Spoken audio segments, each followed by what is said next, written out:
And thank you so much for joining us this evening. You're very welcome to the Fabians online this evening in conversation with David Lammy. It's great to have you here, particularly if this is the first time you've been to a Fabian event. You are extra welcome.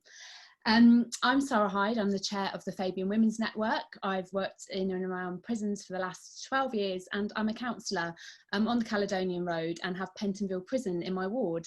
So I am especially delighted to speak to David this evening, our incoming Shadow Justice Secretary, but who has had a long and illustrious history, coming into Parliament at a very tender age, but making his mark year after year after year. He hardly needs any introduction. Before I get carried away, I need to go through a few of the technicalities with you. If you're tweeting this evening, we're using hashtag LammyFabians. So that's hashtag LammyFabians, and you can tag the Fabians on Twitter in that. We'd be very grateful, and at David Lammy also. And if you want to ask questions, the first bit of this evening, I'll be in conversation with David. He's going to tell us a bit about his book, about his plans for the brief. But if you do want to ask a question, you can use the participant Q&A function, which is at the bottom of your screen. So not the standard chat, but there's a Q&A function in this Zoom webinar. Please do put your questions to David in there, and you can also then vote on other people's questions. So if somebody else has already asked what you wanted to, you can pop it up the ratings by giving it a vote. And in the latter part of the Zoom, which will last about an hour this evening, we'll be taking those questions directly to David. So David Lammy, where to start? The Lammy Review in 2017, all your work on Grenfell, your essential work on the hostile environment and bringing to light the Windrush scandal. Thank you for all of that. But most recently, if we can start with, I want to ask you a bit about your most recent achievement, the book Tribes, an absolutely typically forensic look at where we are in Britain today and what we might do about it. Could you maybe just, for those who haven't read it, tell us a bit more about the inspiration behind that book? Well, thank you very much to the Fabians for having me on. And just so that everyone knows, I don't live in a house of amazing art like this. I'm in my wife's studio in North London because the Wi-Fi is great. My kids aren't screaming and shouting. It's great light, and that's why I've got this beautiful surrounding behind me. My book Tribes, well, it took me quite a while to write because obviously I was writing with the backdrop of Brexit and Windrush and Grenfell, and I actually write about those in the book. But I guess I found myself writing because I would be standing up for folk caught up in the Windrush scandal, or standing up for people that lost their lives in Grenfell Tower. And I would see these tweets come across that said things like, "Why do you hate the English?" or "Go back to where you come from." And basically, I just became increasingly aware it was accelerated by the murder of Joe Cox at this sort of what I call a new tribalism that has entered society. It's a sort of ramped up sense of them and us, basically, that's present not just in our own country, but in much of the world.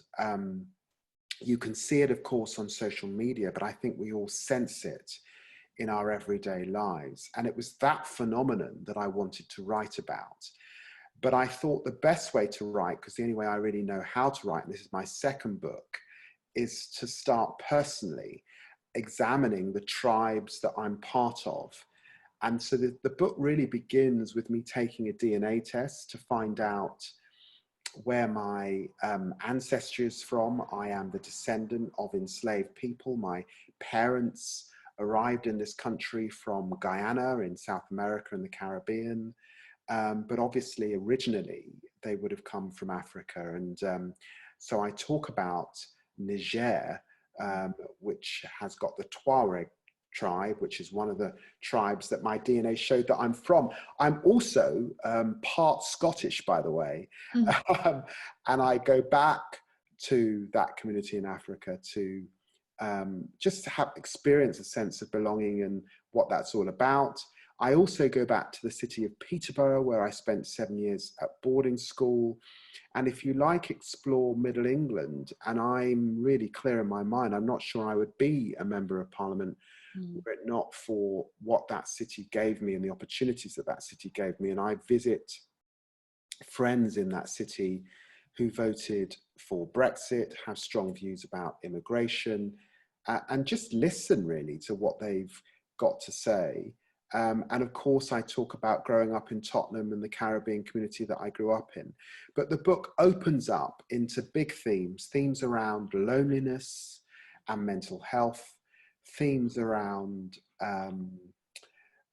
identity politics, and a sort of creeping sense really of identity politics underlying a lot of Labour politics and the challenges that that poses, and also talks about the solutions, which is a revisiting of localism, reinvesting back in local communities, re-examining our constitutional arrangement and our settlement, if you like, in this country, particularly as we're leaving the European Union, but also makes the case for globalization. And it's sort of interesting. I was writing before the pandemic. I was saying in the book that the only way you can deal with the refugee crisis is through global solutions, country to country. The only way you can deal with climate change is through global communities. And here we now get this pandemic, and you can see the huge deficit of global cooperation. You don't get to the globalism unless you've dealt with the local first, and unless you've dealt with people's sense of belonging and fostering a nation in which we can all share. So that's what the book's about. Great, thank you. That's a really helpful overview, and it's certainly a very kind of compelling manifesto for what could be and how we could live. And you talk in it a lot about the renewal of the politics of the common good, and you touched on it just then, but I wonder if you could expand a bit more in terms of where we are currently. You know, like in my most optimistic self, I really hope this current crisis is going to do just that, the renewal of the politics of the common good. Do you think that's something that's going to happen through this coronavirus crisis? Well, you know, this crisis is showing up both our strengths and our weaknesses. Our strengths, you look at the sort of mutual aid groups that have popped up in communities. I visited some in my constituency last week where people are cooking food for the vulnerable, the elderly. Single mothers now lost their job at home with 5 kids. And I took actually a parcel of food round to this one woman. It was an amazing experience just to help a neighbour, really. But you also see the sort of, certainly at the beginning of the crisis, some of the hoarding, some of the behaviour in supermarkets, some of the attitudes on display because we've all had to self-isolate, lock down in order to protect the NHS and save lives. And in a sense, I'm afraid we've also seen the reaction of some of our global leaders beyond our own country. I think many of us have looked with astonishment at Donald Trump. In Brazil, Bolsonaro has also flagrantly sort of just ignored the crisis. And there have been challenges, I think, in our own country with the pace at which we moved on things like PPE and on testing, and indeed to lock down our country. So you see the good and the bad. Ultimately, as I say, this requires global solutions. It requires working together. It requires a reassertion of the importance of expertise and science after a period where that was poo-pooed. But you only get there if you have a common endeavour. And so the business of nation building, who we are as a country, my party, the Labour Party, being prepared to talk about things beyond just the economic, like patriotism and what it means to share a country. And I talk in the book about civic nationalism. These things become very, very important. And I think that we have an opportunity with a new leader. I think Keir Starmer has struck a constructive tone. And I think that probably does appeal across the country, where all of us actually want the government to succeed because we don't want people to die. But on the other hand, you want an opposition that can ask those questions. You know, it's interesting. It was 5 years ago that David Cameron asked me to lead the criminal justice review into the problem of a disproportionality of mainly young black men and Muslim men in our prison system. And, you know, he asked me to do that with Michael Gove. And I couldn't imagine today being asked the same thing by Boris Johnson and Dominic Cummings. Politics has got partisan, deeply partisan, deeply divided. And we seem to be rowing back from one another, not towards one another. So the book is about, I suppose, reasserting something in common, even though you might have different perspectives. How are we all going to live together and share this wonderful island of ours? Thank you. I'm going to come back to some of those themes in a bit with regards to the justice system, but perhaps you could just give us a bit of an insight on the impact of the coronavirus on prisons and the court system. Well, it's incredibly sad that prisoners have lost their lives, and that very sadly prison staff have lost their lives. And earlier on, Sarah, you mentioned Pentonville, and I know that 2 members of staff have lost their lives at that prison, which is my local prison, the local prison that serves the community here in Tottenham. Now, the scale of loss of life on the last figures that I had are not, I think, what people thought they feared they could be a few weeks ago. And in some senses, prisons are able to lock down, isolate, shield, keep prisoners in their cells for 23 hours a day, and basically keep the society in prison in a way that you couldn't do in a liberal society. Nevertheless, it's not clear whether there is a delay in terms of prisons behind the national curve, but nevertheless, infection rates are going up. And it's also the case that prisons are what they call sort of epidemiological pumps that can pump the disease, if there's a flare-up in a particular prison, back into the community and can overwhelm hospitals. I think the other issue in prisons, of course, is that there are huge dangers when you shut down prisons in the way that we have, where, you know, prisons at the moment are not able to be visited by relatives or friends. And as I said, prisoners are in their cells for 23 hours a day. Now, that's not sustainable. You might be able to do that for, you know, a few weeks, a few months, but you certainly can't do that for what now looks like a long stretch to get out of this period. And certainly you can't do that for 18 months without quite a lot of unrest and disharmony in our prisons. So we're going to need an exit strategy. It's going to involve much ramping up of testing. It's going to involve tracing, all the things that we've got in wide society. And I asked Robert Buckland to spell that out last week. And of course, it's hugely important that as we do that, we remember that when we thank our wonderful staff working in the NHS, that there are other key workers putting their lives on the line.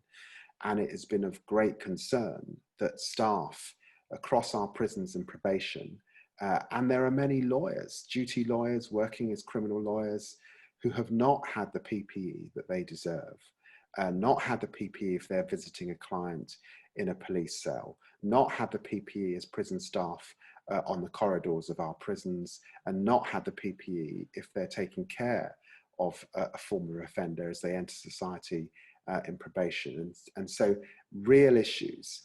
Of course, the other issue is that the Secretary of State said that he announced with big fanfare on the 4th of April, the day in which the Labour Party elected a new leader, by pure coincidence, I'm sure, that he would release 4,000 prisoners on an early release scheme. And when I asked him last week how many he had released, it was 33.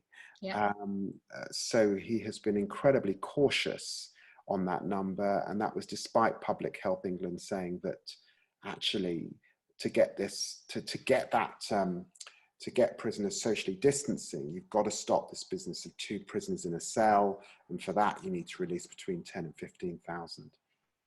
So yeah, I mean, there's so much that has been wrong with our justice system for so long, and sadly people being in cells for 23 hours a day is not something that is new with the coronavirus, and it's shocking, isn't it, because that list had 50 pregnant women on it, and if only 33 people have been released, it stands to reason that, you know, mathematically not even all of the pregnant women could have been released, and nowhere near the kind of 10 to 15,000 that was recommended. Which brings me on to something else I really wanted to ask you about. You know, our prison system is chronically overcrowded. It's been overcrowded for many, many years. People are, you know, in dormitory cells, in cells made for one in bunks, and worse. And so it goes on every year, and the numbers go up, not because there's more crime, but because we are sentencing people more harshly, and things like people in indeterminate sentences for public protection. And so in the broadest sense, what's your view on the kind of state of overcrowding and the very high rate of imprisonment we have in this country? And would you be looking to reduce that? Look, I mean, I was very privileged to spend a lot of time with women who were in prison during my review. And I said publicly that I thought that I was really scratching the surface of the issues of disproportionality in relation to women in the justice system, and it merited its own review solely on that subject. But here's what I found. What I found is, and you know, Jean Corsten in her review did fantastic work that we need to build on. If you put a woman in prison, and by the way, I am yet to meet a woman who is in prison not because of a man who's abused her, a man who's pimped her.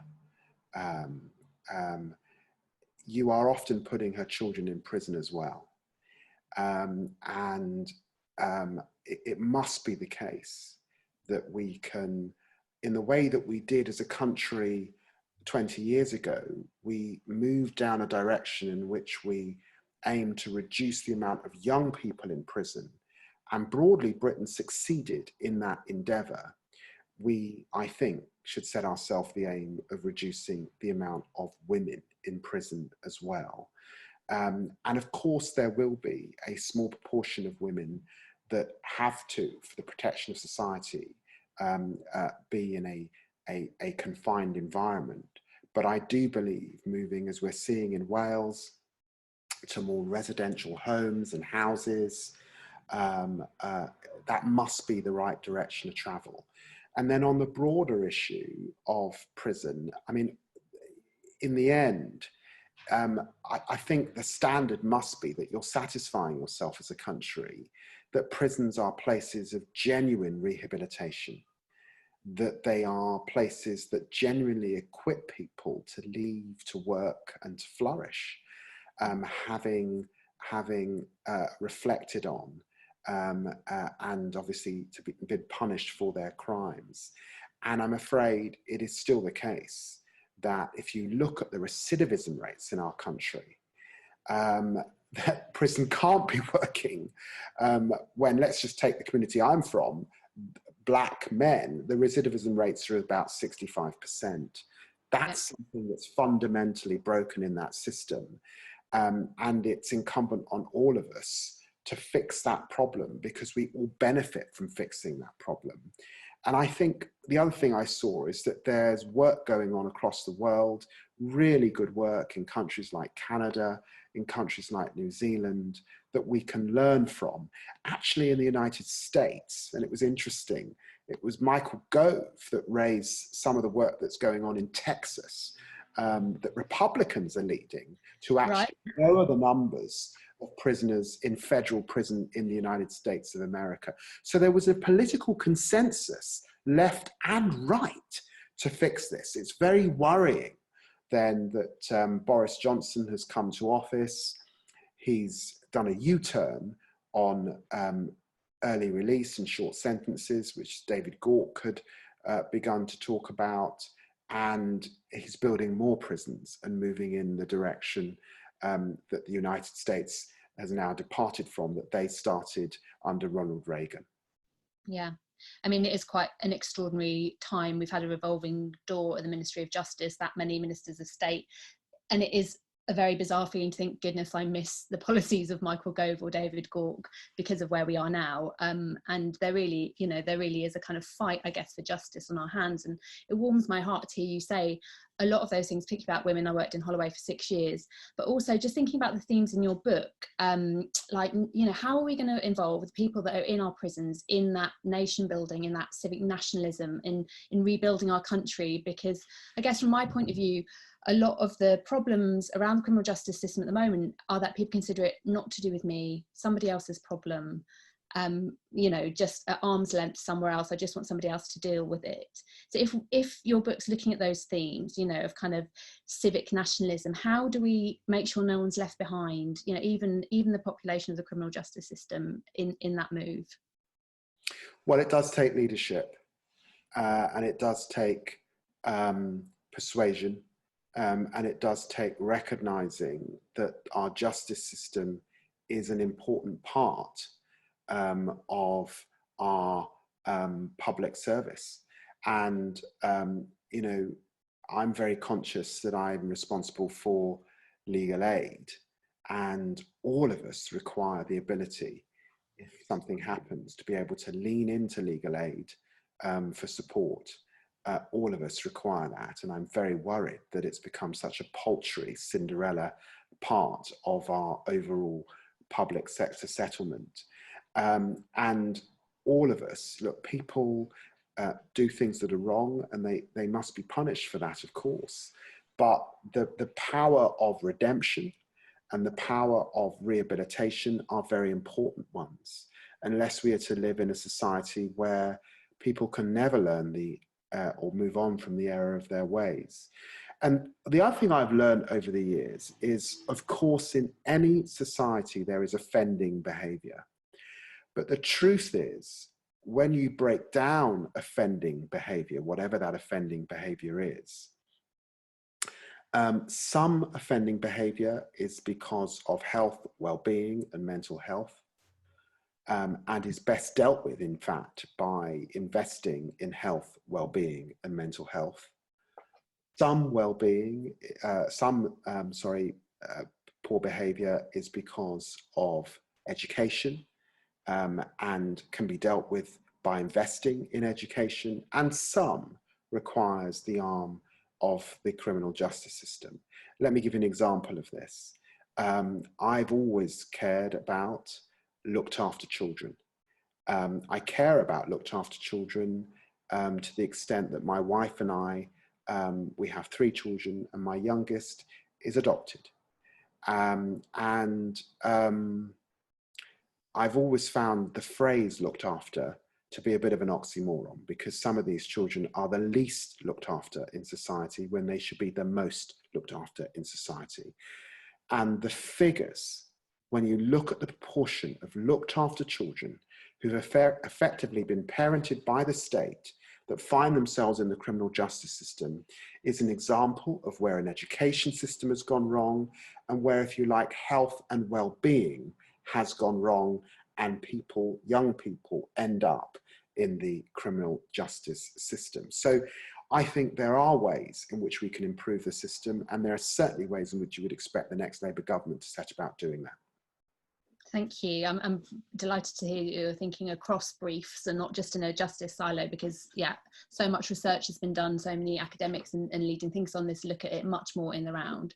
And certainly in terms of looked after children, I know in Islington, from our young offending team point of view, that our 15 most prolific offenders all grew up in a home with extreme domestic violence, and that's their link, which in some way is, you know, nothing to do with where they, it's everything to do with where they are now. So it isn't really a criminal justice problem. That's the wrong solution for something that started much, much longer ago. And for people that are listening that aren't familiar with the statistics around this, it's 31% of women and 24% of people overall in prison have been looked after at some point by their local authority. Just a reminder for people joining us, hello, you're really welcome. If you want to ask David a question, there's a Q&A function at the bottom. Shortly, we're going to wrap up the bit where I'm just asking, and we're going to bring in some questions. So do put your questions in the Q&A, or have a look in there down at the bottom of your Zoom panel, and vote for the ones that you most want to hear asked. So David, before we open it up to some other people, I just wanted to ask you a bit about the very obvious link between poverty, addiction and crime. When I, talking about criminal justice things, I talk a lot, lots of people take drugs, but often it seems to me that it's only the poor that are criminalised for that. And I didn't know what your thoughts were on how to tackle that connection between poverty, addiction and crime. Well, look, I obviously see this in my own constituency here in Tottenham. I have raised concerns in the past about one rule for one and another rule for others. And that is, as we're speaking here tonight, imagine that we weren't caught up in this coronavirus epidemic and young people were at university. I think that a lot of people would certainly recognize a scenario where at an Ivy League university like Oxbridge, a young person is rolling a joint and effectively breaking the law. But I think people would be surprised if the law turned up, arrested that individual, and they felt the arm of the law. But of course, a young person walking down Tottenham High Road or Cole Harbour Lane in Brixton doing exactly the same thing could get a criminal record. 2/3 of those on job seekers allowance find themselves with criminal records in this sort of situation. And it's a real problem if you've got this sort of one group of young people treated in one way and another group treated in another way. I think it's also a problem when we look at knife crime in our country and we see young people effectively trafficked from constituencies like mine to run vast sums of cocaine from countries like Colombia, where they don't even know where they are on a map, up and down the country in county lines, servicing other young people partying in places like Notting Hill and leafy suburbs. So there's something wrong here, and there's something that does need review and does need examination. Now, it's not getting any coverage because, of course, we're preoccupied with other things, but there is a review going on at the moment of our drug laws under the auspices of the Home Office, and Sajid Javid asked Dame Carol Black to lead that review, and I'll be very interested to know what the results are. Thank you. And finally, before we open it out, I am really passionate about people with lived experience shaping policy across a range of policy areas. And in the NHS, patient participation forums have become absolutely the norm. And I just wondered if the Labour Party had any particular plans to put people with lived experience at the heart of creating our criminal justice policy.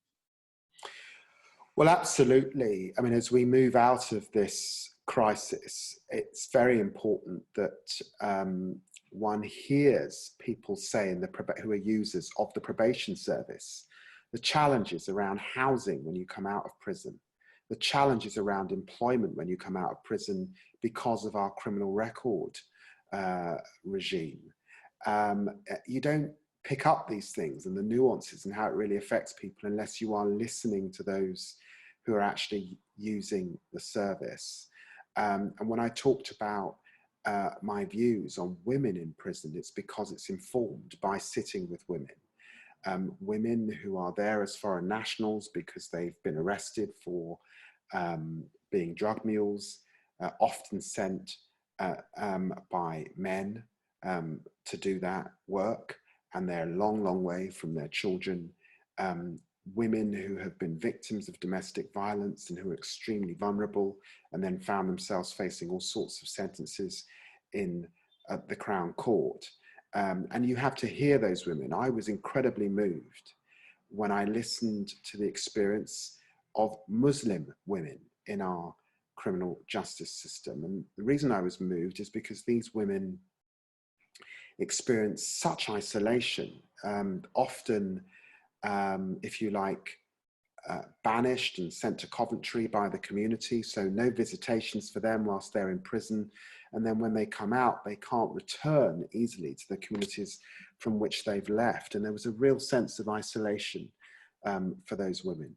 I remember listening to a young black boy who said to me, you know, when I self-harm, no one takes any notice. When my white counterpart self-harm, the whole system comes to a stop. I said, that can't be right, because I know that prisons take self-harm very, very seriously indeed. So I said, what do you mean?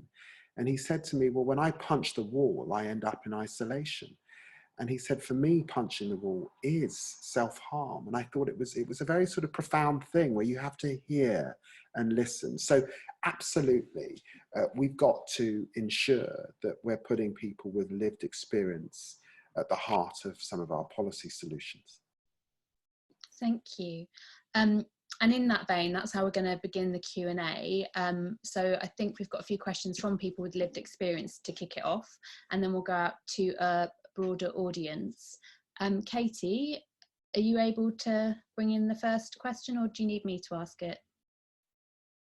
Hi, I think we've got Paula's going to ask a question. Hello. Hello, Paula, we can hear you.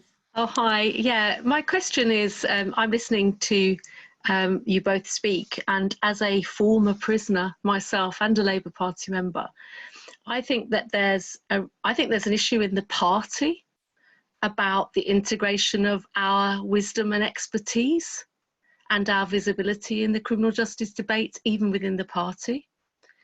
And I think that's something to look at.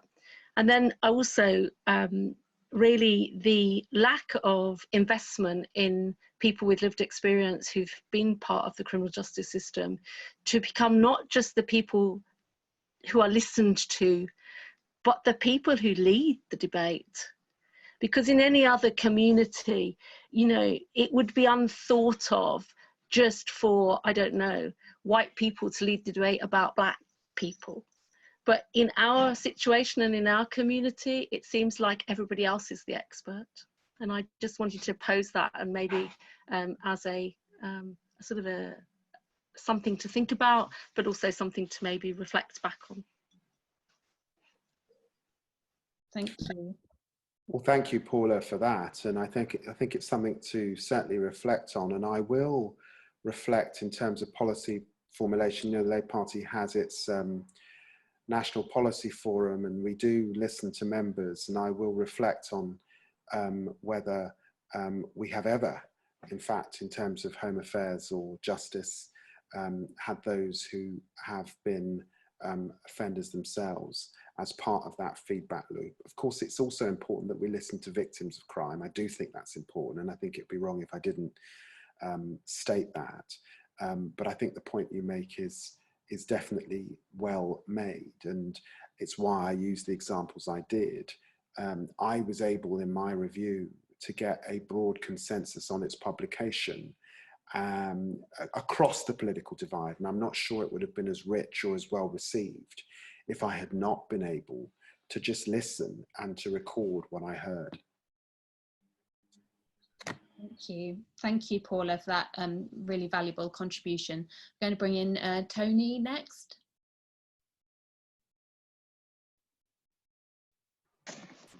You're unmuted now, Tony. Hi Sarah and hi David, thanks for having me.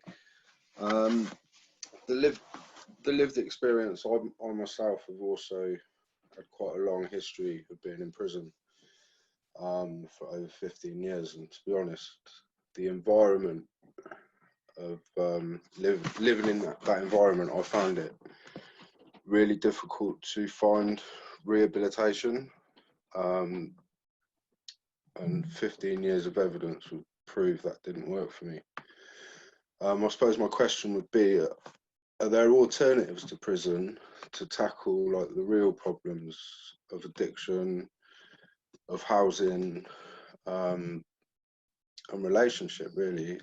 Can we build relationship, create connection, and create purpose for people? And like Paula was saying about the lived experience, I think the people with lived experience are the experts. And to lead somebody out of the dark, you have to have been in the dark yourself to actually help someone, I believe. Do you think that there's more value in these people that you maybe not seeing? Thank you very much for that question. Let me say that, of course, we have got in the country, but it's tiny and small, a handful of therapeutic prisons that put at the heart of them psychotherapy and well-being, and really get down on a level with prisoners who are ready and able to do that. And I've always thought it slightly odd that this experiment in therapeutic prisons begun and ended with just a handful. Why aren't more prisons putting therapy, getting off drugs, you know, seeing the individual as an individual right at the center? And I think your point about rehabilitation is well made. You know, I don't know when you came out of prison, but I suspect that if it was a while ago, not much has changed, or certainly not enough has changed.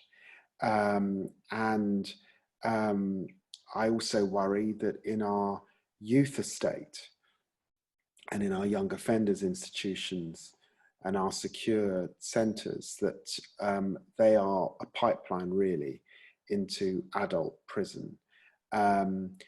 The other thing that's affected prisons, people don't talk about it enough, but I'm going to talk about it, is in this period of austerity, some of the work that had begun under the last Labour government that put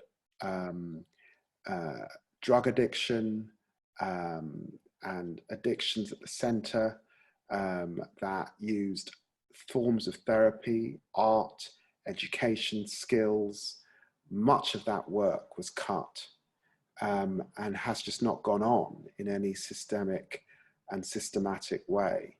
And of course that is going to have a knock-on effect again with recidivism, and with the sort of constant circularity of prisoners coming in, going out and coming back in again. So I think that the points that you have made are absolutely right. I think what I've got going on in the back of my head the whole time, though, is not just how can I make the right noises in a Labour way. It's how can I be a national advocate in a persuasive way that is also speaking to the general public and having a conversation in the general public about why it's important to invest in these areas, and to look at this area again, how we all benefit if we're able to do that. Thank you for your question. Thank you. I think that's so important, David. So many people, having done this work for 12 years that I've encountered, as I said, just do not consider this their problem. So a persuasive advocate that is able to open up the debate to include things around housing, addiction, mental health, the kinds of things, education that you've talked about, I think would be really beneficial, because everybody would benefit. You know, we know that we're converted to that way of thinking, that if the system worked and was humane and enabled people to be connected and restored and healed, and society indeed not creating that stuff in the first place.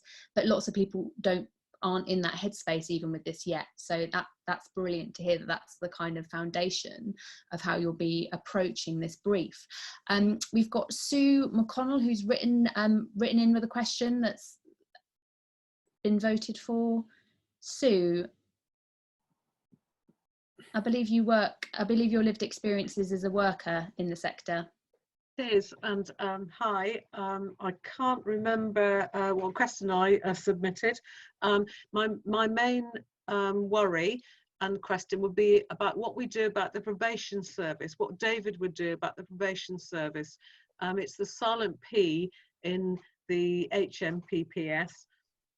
We are starting to see the outfall now from people coming out of prison and dealing desperately with people in the community in very difficult circumstances, but with very little voice from policymakers. So I would like to ask what he would do about that. Well, look, let me first off say that some of the worst policies that we have seen in our country in the last decade emanated from one individual. And his name was Chris Grayling, and he was very sadly in the Justice Department. And the most devastating mess that he made was in relation to probation. I believe that probation is a public service, and efforts to privatize it and spin it off has been a disaster. The probation officers I've met over the years, those that stayed, are incredibly committed, very professional people. They need to have their time back. They need to spend time with people, get to know them. They need to be able to make, I found that some of the reporting that they do to judges is hugely important. And going back, if you like, to a period where they used to be able to visit offenders in their homes to get a better sense of them, actually are really important in relation to things like disproportionality. So I believe in probation being a public service once again. The reforms didn't work. Of course, there has been some rowing back in this last period by the Conservatives on Chris Grayling's reforms, but they do not go far enough to my taste. And you can expect, as we did in the last manifesto at the general election, you would expect a Labour government to be committed to the renewal of our probation service once again. Thank you. Just as a chair's prerogative follow-up, the private profit sector are in various parts of our criminal justice system, so there's a commitment to see them out of the probation service. How about the courts, the prisons, the court transfer contracts? Any thoughts on whether there's a role for the private sector within those? Well, at this point, I've got to say I've been in the job 2 weeks. So, and we're some way off the next Labour manifesto. I'm very, watch this space. Watch this space. steeped in the things that went wrong in probation, because obviously I had to look into that at great depth. It's a watching brief across the rest of the system, and you know, a healthy suspicion, but a watching brief nevertheless. Thank you. I believe the next question is going to come from Deeba Syed. Hi there, David and everybody. Congratulations on your new role. I work for the charity Rights of Women. We are a charity focused against violence against women.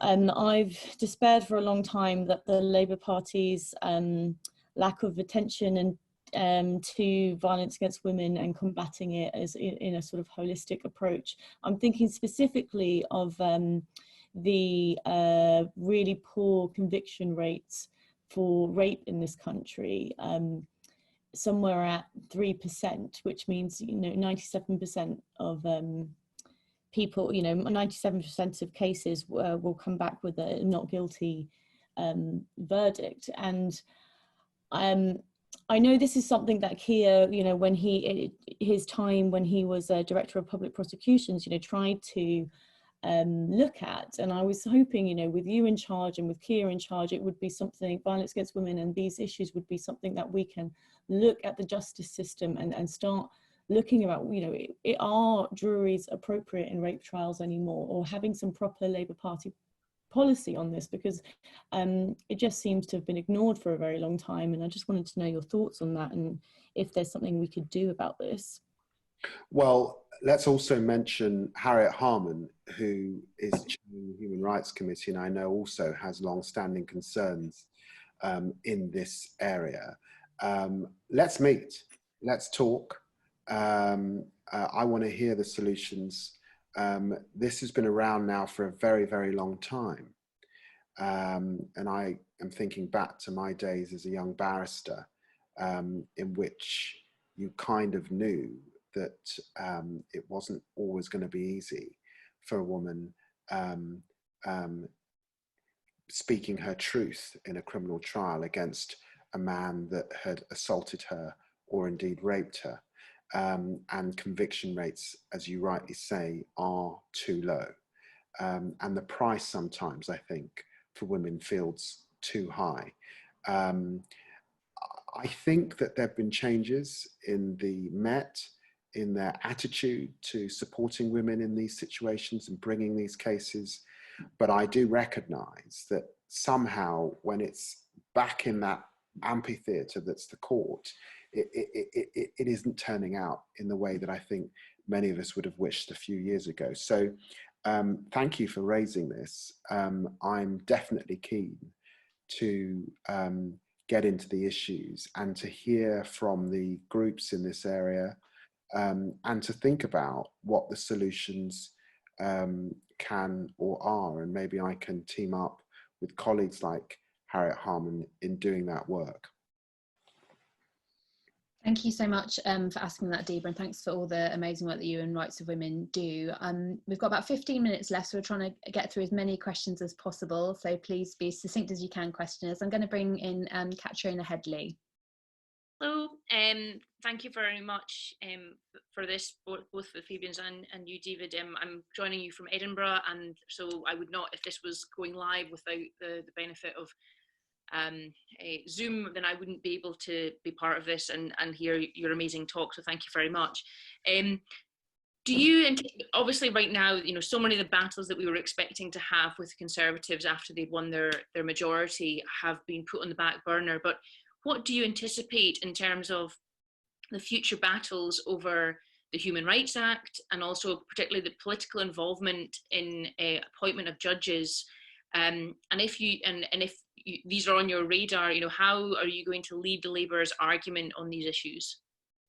Look, I think it's, and look, thank you also for joining from Edinburgh. And, you know, there are ways in which, because of this crisis, there are things that are able to happen, like a Zoom, in which you're speaking across the country and not just in London, speaking to Londoners, that I hope will be permanent features, actually, of the way that we do our business and our work. So thank you for taking part and for that question.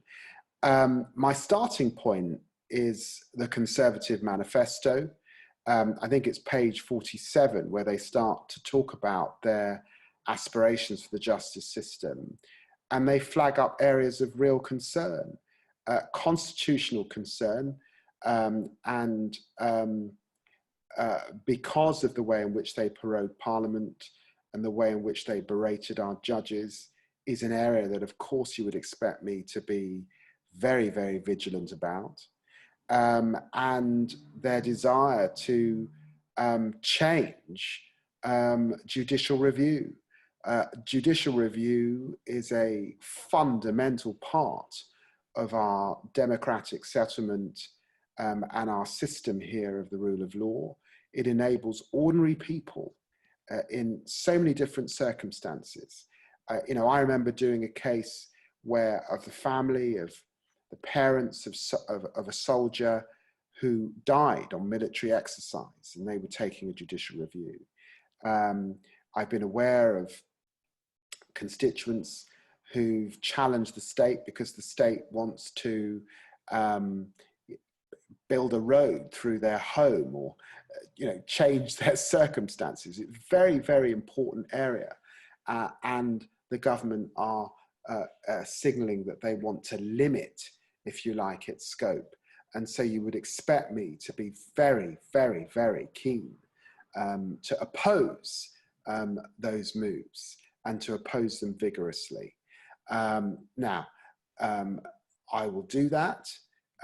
If there's a dialogue to be had, or where there's a constructive effort to be had, of course I'll do it in that spirit. But I hope that this audience knows that whether it is standing up for that generation of people that came to this country in 1948 and beyond to help rebuild it after the war, and then were so terribly treated with withdrawal of public services, detention, and many of them sent back across the water, whether it's the people that lost their lives in Grenfell Tower, or indeed whether it's part of the rhetoric and the debate around us exiting the European Union. I don't think anyone would call me a shrinking violet when it comes to standing up for people's rights. And that's why I was so keen to get this role, and so pleased when I was asked by Keir Starmer to do it.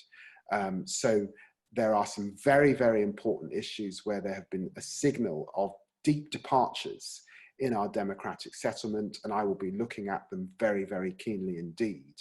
Now, we'll see. It's possible, of course, that the nature of the national emergency we have under coronavirus will change the mood of the government to move in this direction.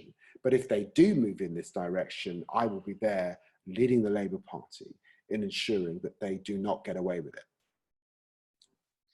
Thank you, David. Thank you. I'd like to bring in Jan Burnell. I think we've got a question next from Jan. Hi, David. I wanted to talk to you about the age of criminal responsibility for children. As you know, it's really low in this country. I think it's one of the lowest in Europe. Yes. Yeah. And that happened under the John Major government. And then it was sustained all the way through the Labour years of Tony Blair under various Labour justice ministers. Will the next Labour government act to raise the age of criminal responsibility for children? Well, in my review, I raised the age of maturity, and I pointed to the German system because I'm really concerned with young people who are effectively in adult prisons. And the German system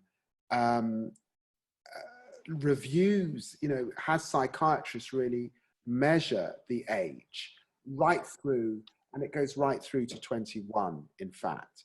And there's increasing evidence from our psychologists, particularly child psychologists, partly because of social media and other things, that if anything, the age of maturity has moved up from 18 back into your mid-20s, and the teenage brain, your adult brain, is not really fully formed until 25. So I think we've got to look at the evidence, and we've got to be evidence-led. You're right to point to a sustained concern, really, about children that are incarcerated so young in our country. I think there are a couple of other areas that are areas of concern that I've raised in the past. I'm concerned about the joint enterprise law and the way that's working.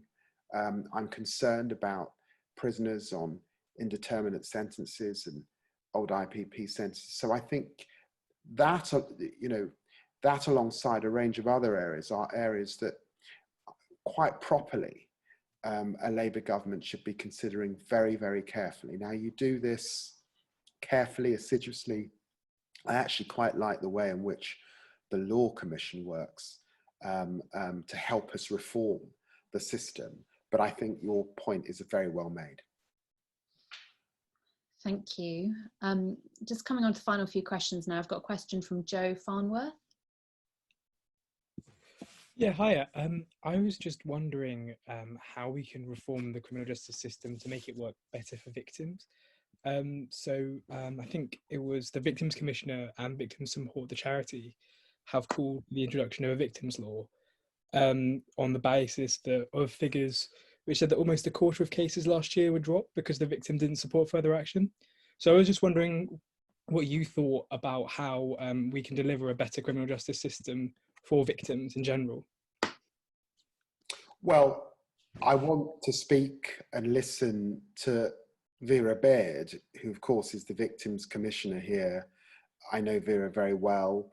I know that she has concerns and I want to work with her. You'll forgive me that I haven't been able to do the thinking in the few weeks that I've been in the job to start signalling what reform might look like and what more needs to be done.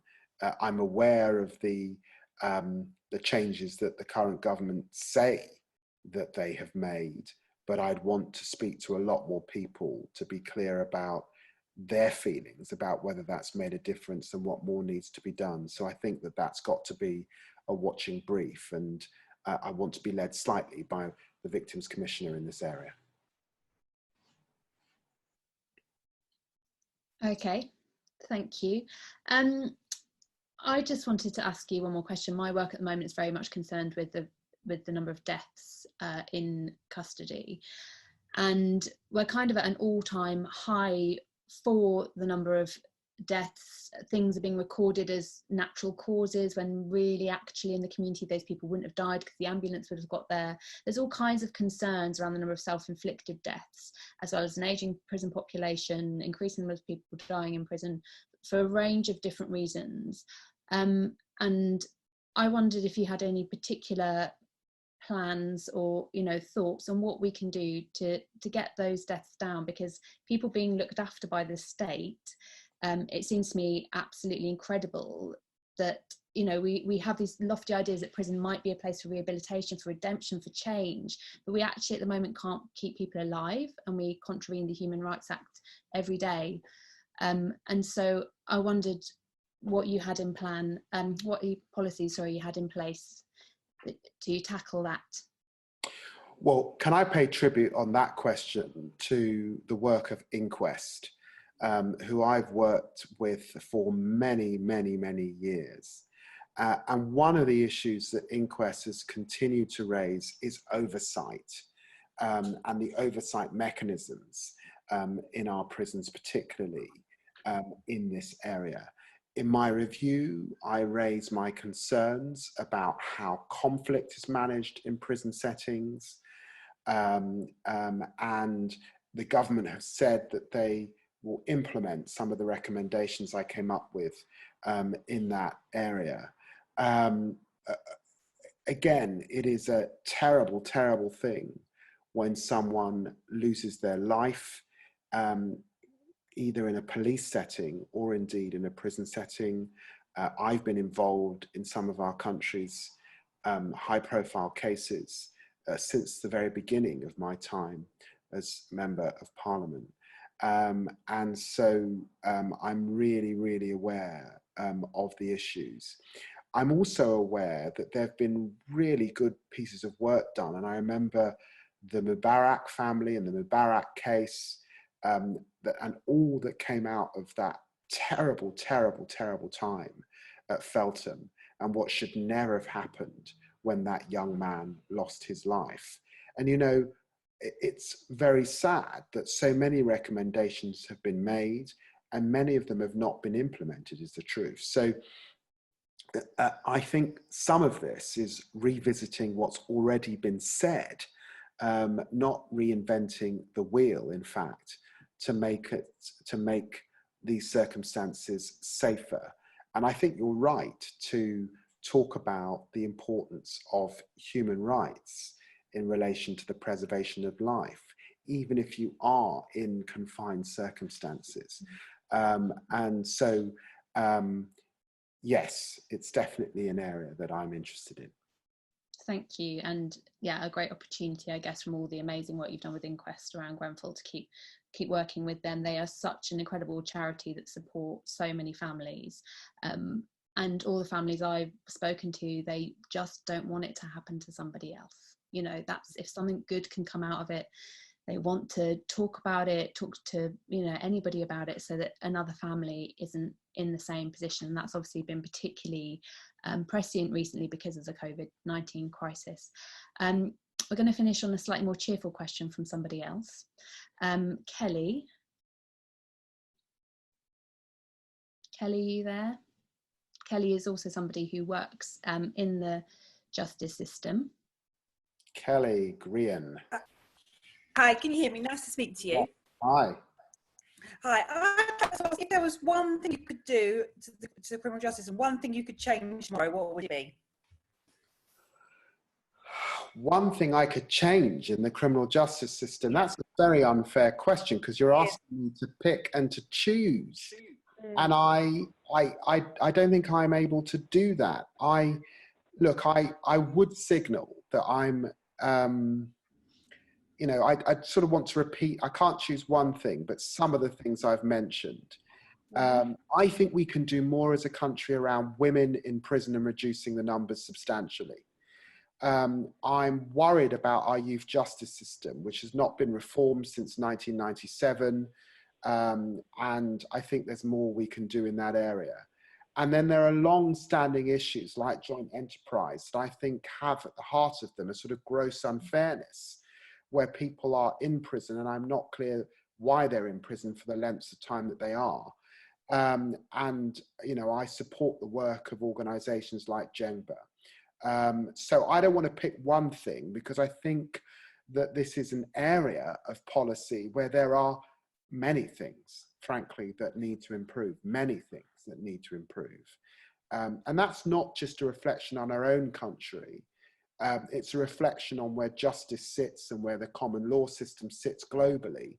And understanding that other countries have been able to move forward in these areas. And I think it's time that the UK did the same thing. And just as we had a Labour government previously that reduced the number of young people in prison, that really got serious about skills and education in the prison system in the past, I think that we need a reforming Labour government in this area as well, and I hope to lead that effort. Thank you. Thank you to everybody that has asked us a question. If you've enjoyed being with us tonight and aren't a member, please go to fabians.org.uk. You can join, we'd be delighted to have you. And then we can talk more about criminal justice, which would make my day, and change things and influence party policy.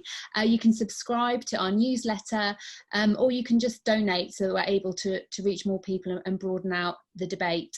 Of course, huge thanks to David, very new in the brief, but giving us a real flavour for what you're going to be doing, David, and that kind of advocacy piece. And I wrote down tackling the gross unfairness, and if there's one thing our justice system is, it's ridiculously, completely unfair to its core. So lots of amazing things to get our teeth into. This has been recorded this evening, so you're able to listen back if you want to dwell on it further. There's a blog on the Fabians website that David very kindly contributed about his book Tribes, so do go out and buy that. David, is there anything you'd like to say, sort of by way of summary, wrapping up for those who've been with us this evening? Oh, look, just thank you. You know, it's now getting into the evening. Many of you could be at home watching EastEnders, and here you are listening to me. So thank you so much for all that you're doing, both within the wider Fabian movement, but for many of you who are either people who have been in the criminal justice system, and thank you for those that have spoken out bravely today, or work within the criminal justice system, or those of you who are just interested in my book, Tribes. Thank you so much for taking the time. Really grateful. And thank you so much, Sarah. Thank you. You're welcome. Thank you. Join us on Thursday, I believe. There is a Young Fabian Women's Network and Fabian Society conversation with Annalise Dodds, the new Shadow Chancellor, the first woman in that role. We've never had a female Chancellor, and we've never had a female Shadow Chancellor. So we're going to be continuing this Zoom series, reaching out to Edinburgh and beyond, who knows. So please do join us for that. Thank you so much, David. Take care. Thanks to everyone for joining us. Bye-bye.